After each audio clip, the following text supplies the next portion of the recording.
Hello, good morning, जोहार। मैं राजू और आप देख रहे हैं 24 झारखंड न्यूज। चलिए जानते हैं झारखंड की आज की 25 मुख्य बड़ी खबरों को। हेमंत सोरेन कैबिनेट ने पेसा सहित 39 प्रस्तावों की दी मंजूरी। राज्य के 15 अनुसूचित जिलों में प्रभावी होगा पेसा कानून। मुख्यमंत्री हेमंत सोरेन की अध्यक्षता में मंगलवार को हुई झारखंड कैबिनेट की बैठक में राज्य के विकास और जनहित से जुड़े कई अहम फैसले लिए गए। मुख्यमंत्री हेमंत सोरेन की अध्यक्षता में हुई इस बैठक में कुल 39 प्रस्तावों को मंजूरी दी गई, जिनमें सबसे महत्वपूर्ण फैसला the provisions of the Panchayats extension to the scheduled areas act कानून की नियमावली को स्वीकृति देना रहा। लंबे समय से आदिवासी और ग्रामीण क्षेत्रों में सुशासन को मजबूत करने की मांग के बीच सरकार का ये फैसला ऐतिहासिक कदम माना जा रहा है। पेसा कानून लागू होने से अब ग्राम सभाओं को अधिक अधिकार मिलेंगे और स्थानीय स्तर पर फैसलों में भागीदारी मजबूत होगी। कैबिनेट बैठक के बाद मीडिया से बात करते हुए मुख्यमंत्री हेमंत सोरेन ने कहा कि सरकार जनता की जरूरतों और भावनाओं के अनुरूप लगातार फैसले ले रही है। सीएम हेमंत सोरेन ने बताया कि पेसा कानून को प्रभावी और व्यावहारिक बनाने के लिए सभी संबंधित विभागों से विस्तृत सुझाव लिए गए हैं। मुख्यमंत्री ने कहा कि सरकार का लक्ष्य है कि इस कानून के जरिए ग्रामीण और जनजातीय इलाकों में स्वशासन की व्यवस्था को और सशक्त बनाया जाए, ताकि विकास का लाभ अंतिम व्यक्ति तक पहुंचे।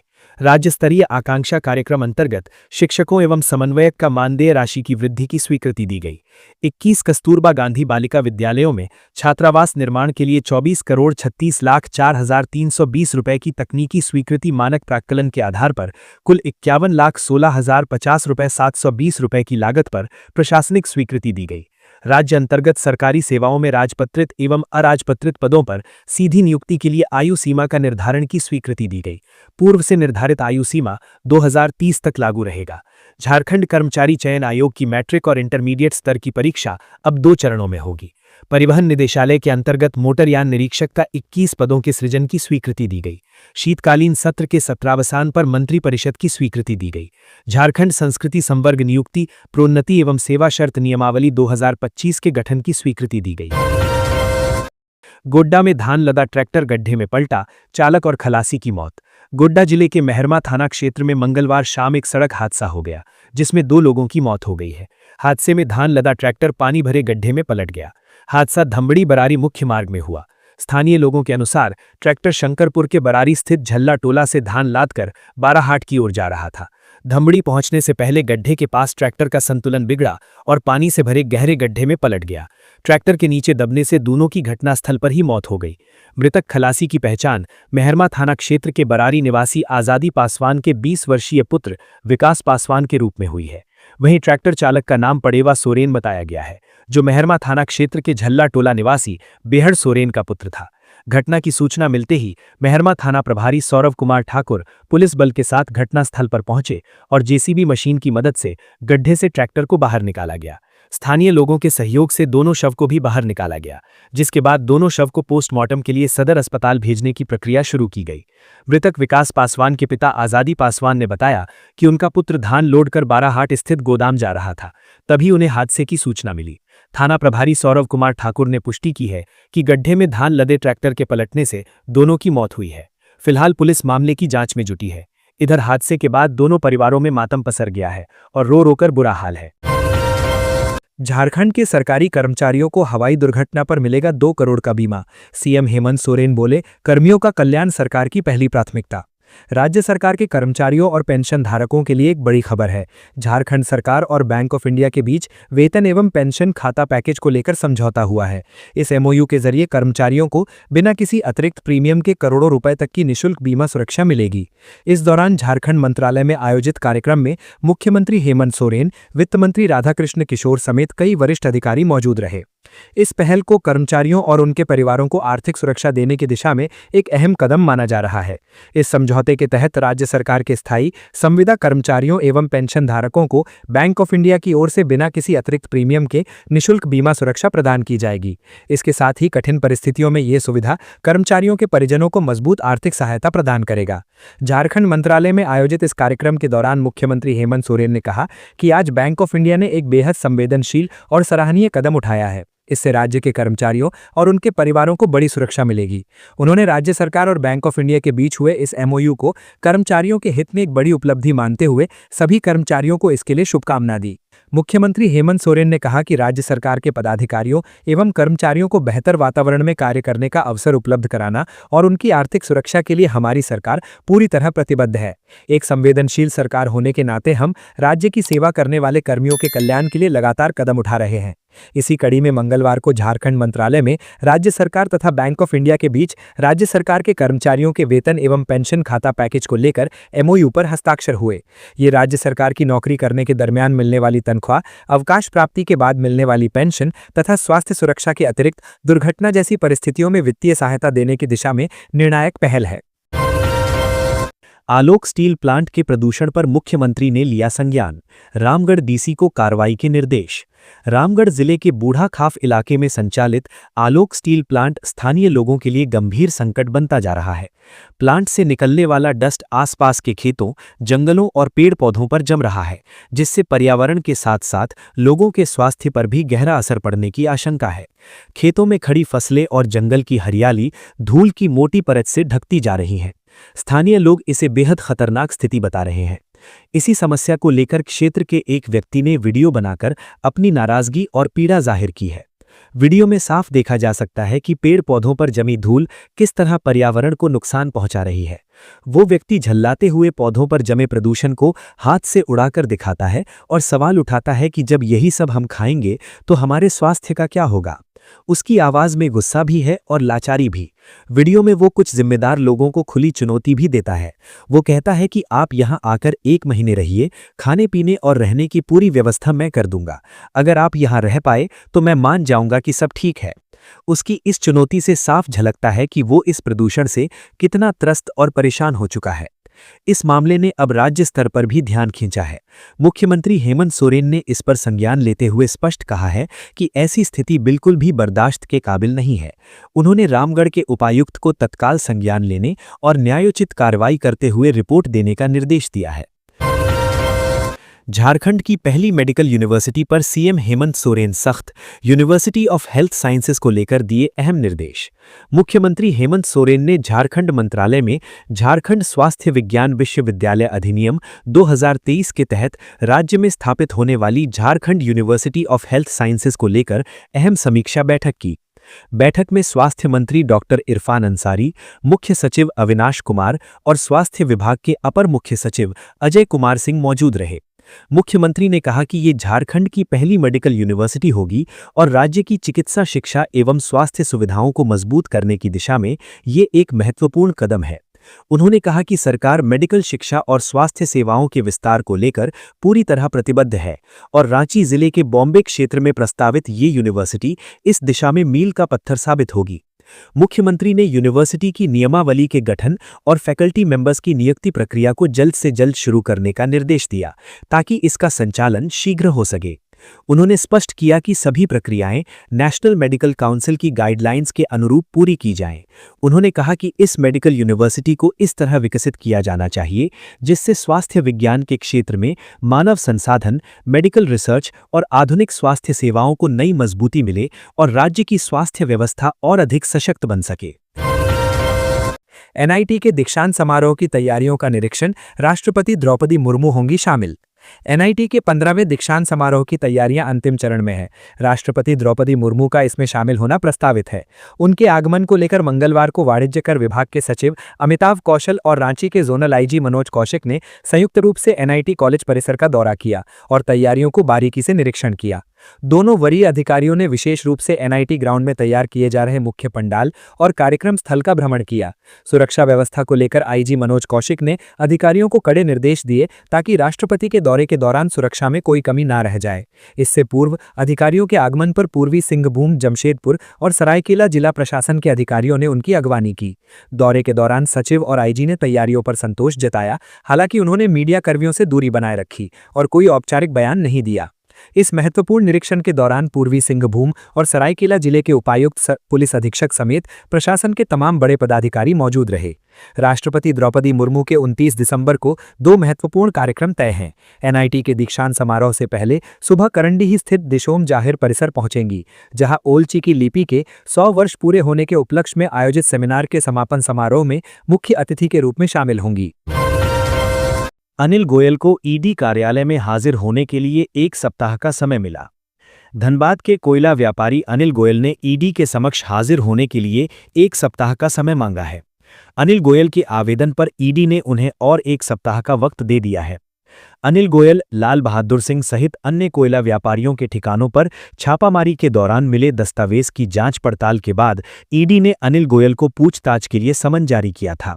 जानकारी के मुताबिक ईडी ने गोयल को 23 दिसंबर 2025 को दिन के 11 बजे तक रांची स्थित जोनल कार्यालय में हाजिर होने का निर्देश दिया था, लेकिन गोयल निर्धारित तिथि पर हाजिर नहीं हुए। उन्होंने पूछताछ के लिए ईडी सामने पेश होने के लिए 1 सप्ताह का समय मांगा। उल्लेखनीय है कि ईडी झारखंड और ईडी कोलकाता ने 21 नवंबर को एक साथ कोयला व्यापारियों के ठिकानों पर छापा मारा था। रांची स्थित ईडी के जोनल कार्यालय ने छापामारी के दायरे में अनिल गोयल, लाल बहादुर सिंह, दुमका के अमर मुंडा सहित अन्य लोगों को छापामारी के दायरे में शामिल किया था। छापामारी के दौरान कुल 2 करोड़ 20 लाख रुपए जब्त किए गए थे। इसमें से अनिल गोयल के सहयोगी गणेश अग्रवाल के ठिकाने से 94 लाख और हेमंत गुप्ता के ठिकाने से 20 लाख रुपए नकद जब्त किए गए थे। इसके अलावा अमर मुंडा के घर से 150 से अधिक जमीन के गिफ्ट डीड और 80 लाख रुपए नकद जब्त किए गए थे। ईडी ने छापामारी के दौरान मिले तथ्यों की समीक्षा के बाद अनिल गोयल को नोटिस समन जारी किया था। अनिल गोयल का व्यापारिक संबंध पश्चिम बंगाल के कोयला व्यापारी अनूप मांझी उर्फ लाला से बताया जाता है। ईडी कोलकाता द्वारा लाला सहित अन्य के खिलाफ ईसीएल के लीज वाले क्षेत्र में अवैध खनन के मामले में आरोप पत्र दायर किया जा चुका है।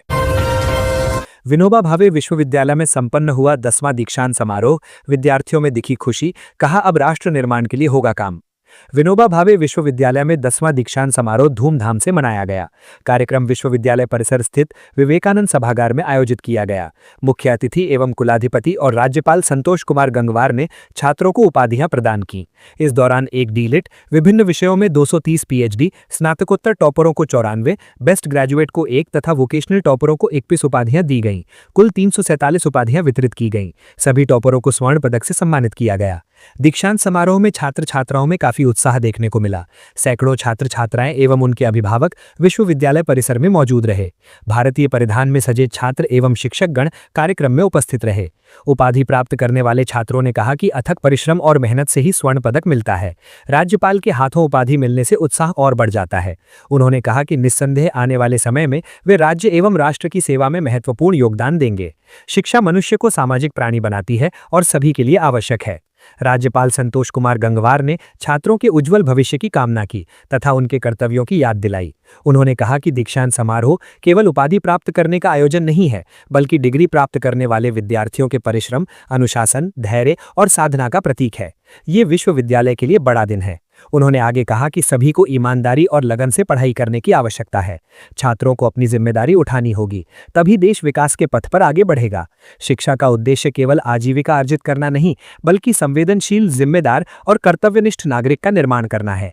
देश ऐसे युवाओं की ओर आशा भरी दृष्टि से देख रहा है जो चुनौतियों से घबराते नहीं, बल्कि उन्हें अवसर में बदल देते हैं।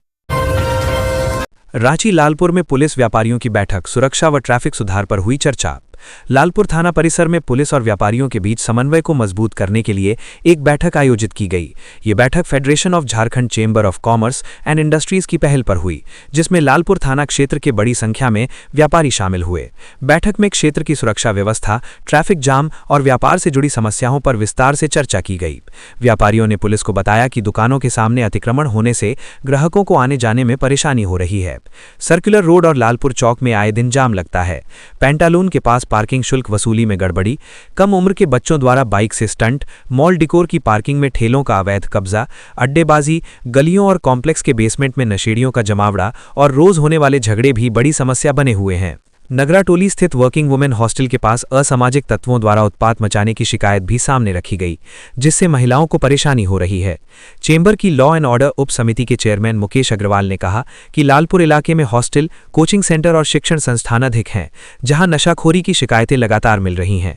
उन्होंने बच्चों और युवाओं को नशे से दूर रखने के लिए नियमित विशेष अभियान चलाने की मांग की। सह सचिव नवजोत अलंग ने सुझाव दिया कि गार्ड और पुलिस के बीच बेहतर समन्वय से संदिग्ध गतिविधियों पर समय रहते कार्रवाई की जा सकती है। थाना प्रभारी रुपेश सिंह ने कहा कि पुलिस और व्यापारियों का आपसी सहयोग बहुत जरूरी है। उन्होंने हर महीने ऐसी बैठक आयोजित करने का भरोसा दिया। साथ ही कहा कि अड्डेबाजी, नशाखोरी और नियम तोड़ने वालों पर सख्त कार्रवाई होगी। तय समय के बाद खुले बार, सार्वजनिक स्थानों पर धूम्रपान और लूज सिगरेट बेचने पर भी कार्रवाई की जाएगी। उन्होंने बताया कि हाल ही में मोरहाबादी इलाके में धूम्रपान के खिलाफ कार्रवाई कर 18,000 रुपए का जुर्माना वसूला गया है। उन्होंने लोगों से किसी भी समस्या की सूचना तुरंत डायल 112 पर देने की अपील की। रांची में पशु तस्करी का प्रयास विफल, 32 मवेशियों के साथ तस्कर गिरफ्तार। रांची पुलिस ने पिठोरिया ठाकुरगांव सीमावर्ती क्षेत्र के मुख्य मार्ग पर पशुओं की तस्करी का प्रयास विफल कर दिया है। पुलिस ने एक कंटेनर को जब्त करते हुए उस पर 32 पशुओं के साथ एक तस्कर को गिरफ्तार किया है।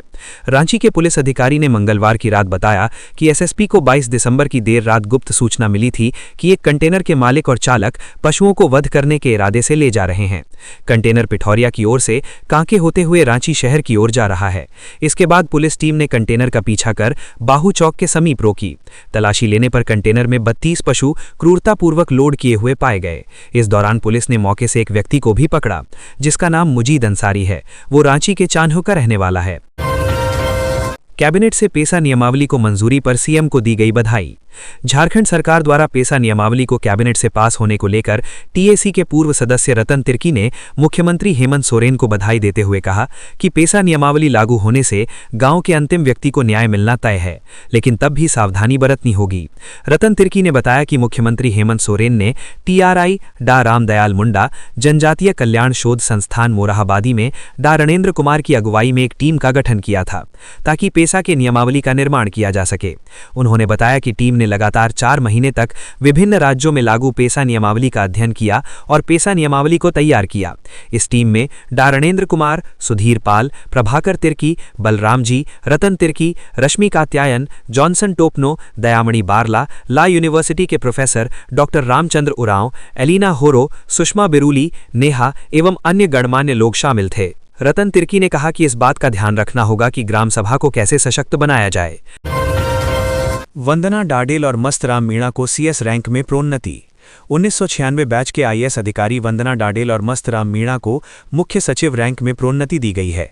ये 1 जनवरी 2026 से प्रभावी होगी। इस तरह अब 2 अधिकारी और सीएस रैंक में हो जाएंगे। कार्मिक एवं प्रशासनिक सुधार विभाग ने आज इस संबंध में अधिसूचना जारी कर दी। चर्चा है कि वंदना डाडेल को राज्य का अगला मुख्य सचिव भी बनाया जा सकता है। इसके अलावा कई अन्य आईएएस अधिकारियों को भी प्रधान सचिव, सचिव, विशेष सचिव और संयुक्त सचिव रैंक में प्रोन्नति दी गई है। सभी प्रोन्नतियां 1 जनवरी 2026 से प्रभावी होगी। प्रोन्नति के बाद सभी अधिकारी वर्तमान पद पर ही बने रहेंगे। रांची में मात्स्यिकी विषयक कार्यशाला सह संगोष्ठी का आयोजन, 540 लाभुकों के बीच परिसंपत्ति का वितरण। राजधानी रांची के धुर्वा स्थित शालीमार मत्स्य किसान प्रशिक्षण केंद्र में मंगलवार को मात्स्यिकी विषयक कार्यशाला सह संगोष्ठी का आयोजन किया गया। कार्यक्रम में राज्य की कृषि, पशुपालन और सहकारिता मंत्री शिल्पी नेहा तिर्की मुख्य अतिथि के रूप में शामिल हुई। इस अवसर पर उन्होंने कहा कि किसानों की आय में वृद्धि ही सरकार की योजनाओं की वास्तविक कसौटी है। उन्होंने स्पष्ट शब्दों में कहा कि किसानों और मछुआरों की आय में बढ़ोतरी से ही ये तय होगा कि सरकार की योजनाएं कितनी सफल हुई हैं। मंत्री शिल्पी नेहा तिर्की ने बताया कि इस वर्ष राज्य सरकार ने वेद व्यास आवास योजना के तहत 260 आवासों का लक्ष्य निर्धारित किया है, जिनका हैंडओवर चिन्हित लाभुकों के बीच शुरू कर दिया गया है। इस योजना के तहत राज्य के मछुआरों को पक्के आवास उपलब्ध कराए जा रहे हैं, जिससे मिट्टी के घरों में रहने वाले परिवारों का पक्के मकान का सपना पूरा हो सके। मंत्री ने सुझाव दिया कि वेद व्यास आवास योजना के तहत बनने वाले सभी आवासों की पहचान नीले रंग से होनी चाहिए, ताकि इनकी अलग पहचान बने और गांव-गांव तक सरकार की पहल का संदेश पहुंचे। कार्यक्रम के दौरान 540 लाभुकों के बीच कुल 96,37,000 रुपए की परिसंपत्ति का वितरण किया गया। इसमें pickup van, ice box, cage house, motor चालित नाव, गिल नेट सहित मत्स्य पालन से जुड़ी अन्य आवश्यक चीजें शामिल थीं। मंत्री ने कहा कि इन संसाधनों से मछुआरों की उत्पादन क्षमता बढ़ेगी और उनकी आमदनी में सीधा इजाफा होगा। अपने संबोधन में मंत्री शिल्पी नेहा तिर्की ने कहा कि आज रोजगार को लेकर महिलाओं में पुरुषों की तुलना में अधिक उत्साह देखने को मिल रहा है। उन्होंने कहा कि सरकार भोजन और आवास जैसी बुनियादी सुविधाएं उपलब्ध करा रही है, लेकिन आत्मनिर्भर बनने के लिए स्वयं का रोजगार भी जरूरी है, खासकर बच्चों को बेहतर और उच्च शिक्षा देने के लिए। मंत्री ने यह भी कहा कि वर्तमान गठबंधन सरकार एक कल्याणकारी सरकार है, जो आम लोगों और किसानों के हित में काम कर रही है। सरकार मछुआरों को न केवल राज्य के भीतर बल्कि आंध्र प्रदेश जैसे राज्यों में भेजकर आधुनिक तकनीक का प्रशिक्षण भी दिला रही है। उन्होंने बताया कि झारखंड में मत्स्य पालन की अपार संभावनाएं हैं। वर्तमान में राज्य में करीब 4 लाख मीट्रिक टन मछली का उत्पादन हो रहा है, जबकि इसकी क्षमता 7 लाख मीट्रिक टन तक है। इस लक्ष्य को हासिल करने के लिए विभाग और मत्स्य पालकों को मिलकर काम करना होगा। नए साल की शुभकामनाओं संग हेमंत सोरेन ने गिनाई सरकार की योजनाएं।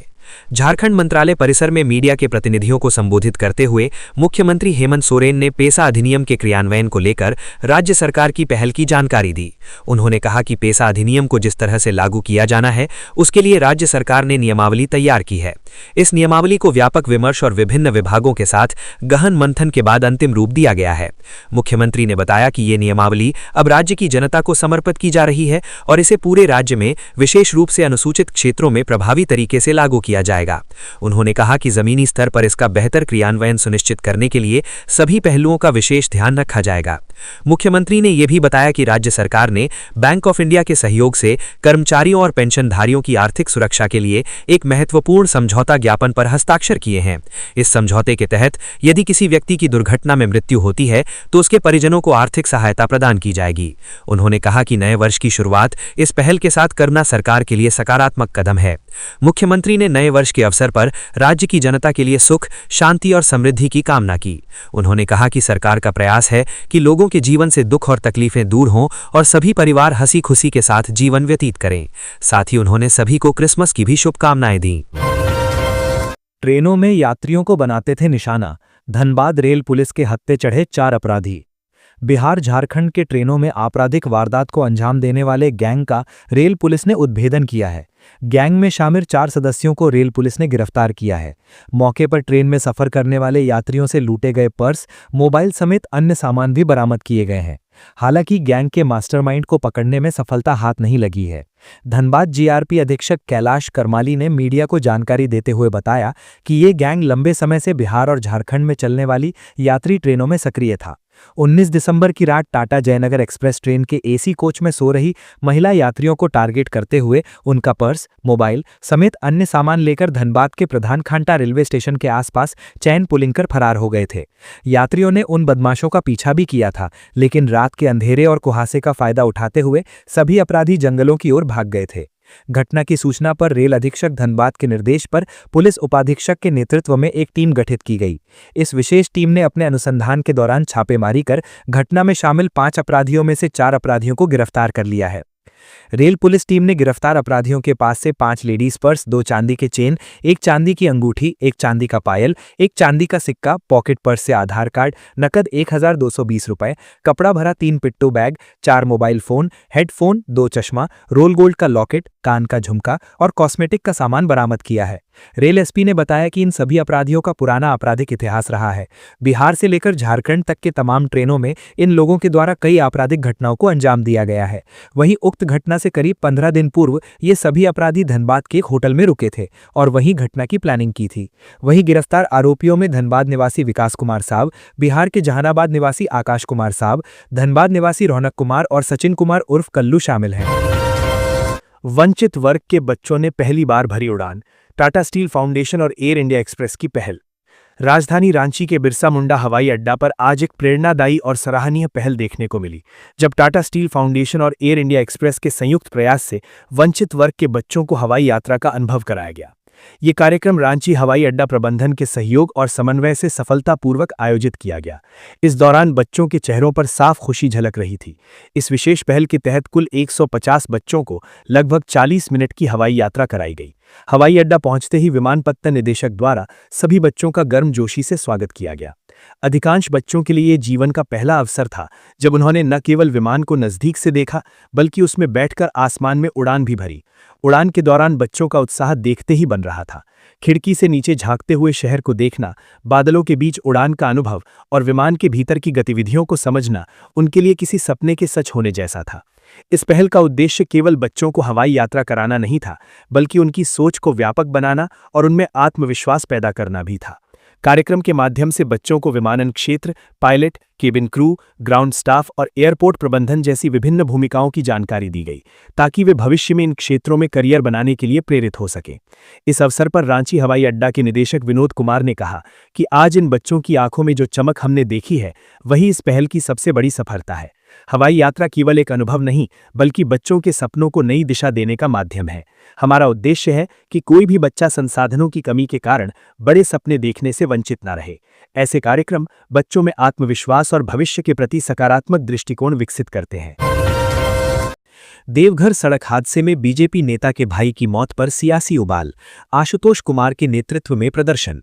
9 दिसंबर को देवघर में हुए सड़क हादसे ने अब सियासी और सामाजिक उबाल का रूप ले लिया है। भाजपा नेता आशुतोष कुमार के भाई आलोक कुमार की मौत के मामले में मंगलवार को शहर की सड़कों पर आक्रोश फूट पड़ा। न्याय की मांग करते हुए आशुतोष कुमार सैकड़ों समर्थकों के साथ देवघर पहुंचे और वीआईपी चौक से टावर चौक तक विरोध प्रदर्शन किया। सुबह 10 बजे जैसे ही आशुतोष कुमार समर्थकों के साथ पहुंचे, माहौल तनावपूर्ण हो गया। वीआईपी चौक से शुरू हुआ जुलूस टावर चौक के सामने धरने में बदल गया। आशुतोष कुमार ने आरोप लगाया कि घटना को 15 दिन से अधिक समय बीत चुका है, फिर भी नामजद आरोपी राहुल चंद्रवंशी और चंदन चंद्रवंशी पुलिस की पकड़ से बाहर हैं। धरना स्थल पर उन्होंने प्रशासन और पुलिस पर सीधा हमला बोलते हुए कहा कि घटना के समय मानवता को ताक पर रख दिया गया।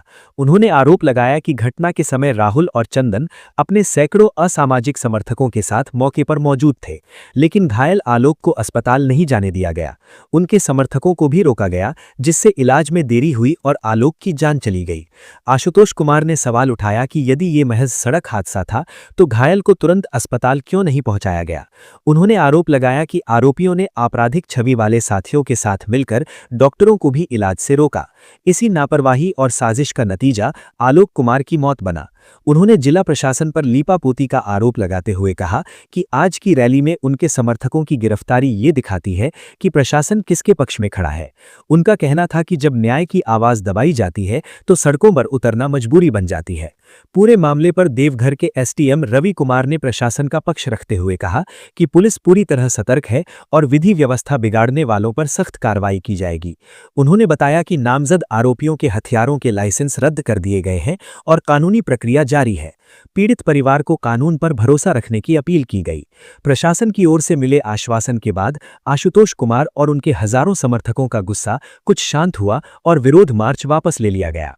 तो ये थी आज की झारखंड की टॉप बड़ी खबरें। इसी तरह झारखंड की हर छोटी सी बड़ी खबर देखने के लिए आप हमारे चैनल 24 झारखंड न्यूज को सब्सक्राइब करके बेल आइकन प्रेस कर ले, जिससे झारखंड की हर छोटी सी बड़ी खबर की अपडेट आप तक पहुंचता रहे। तो आज के लिए बस इतना ही। हमें दीजिए इजाजत, फिर मिलते हैं नेक्स्ट न्यूज में।